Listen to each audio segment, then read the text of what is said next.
اعوذ باللہ من الشیطان الرجیم بسم اللہ الرحمن الرحیم۔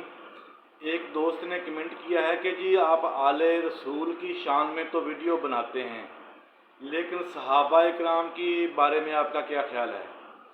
تو صحابہ اکرام نبی پاک صلی اللہ علیہ وآلہ وسلم کے معتبر صحابہ اکرام اور نبی پاک صلی اللہ علیہ وسلم پر قربانیاں دینے والے صحابہ اور نبی پاک کے دین کو مذہب کو تقویت دینے والے صحابہ اور نبی پاک علیہ الصلوۃ والسلام کے جتنے بھی صحابہ ہیں، یہ پوری امت جیسا بھی کوئی ہو، جتنا کوئی متقی پرہیزگار ہو، یہ کسی صحابی کے پیروں کی خاک کے برابر نہیں ہو سکتے۔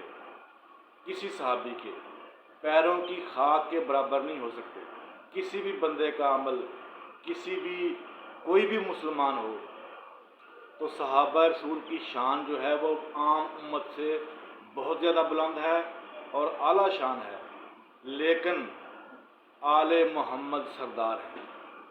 اس بات کو نوٹس میں رکھیں کہ نبی پاک علیہ الصلوۃ والسلام نے آل محمد کو، اہل بیت محمد کو، اپنے اہل بیت کو پوری امت پر سردار کہا ہے۔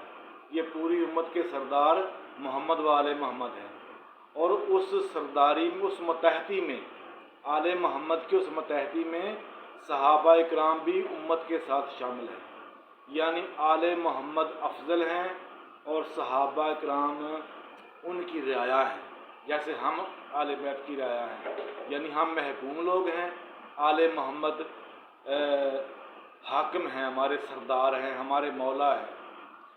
تو جو صحابہ پر تنقید کرتے ہیں ان کو نہیں کرنی چاہیے، کیونکہ صحابہ اکرام نے اسلام کی بیس ہیں، اسلام کی بنیاد ہیں، اور ان کی وجہ سے اسلام کو تقویت ملی۔ انہوں نے بہت سی قربانیاں دی اسلام کے لیے۔ اللہم صلی علی محمد و آل محمد۔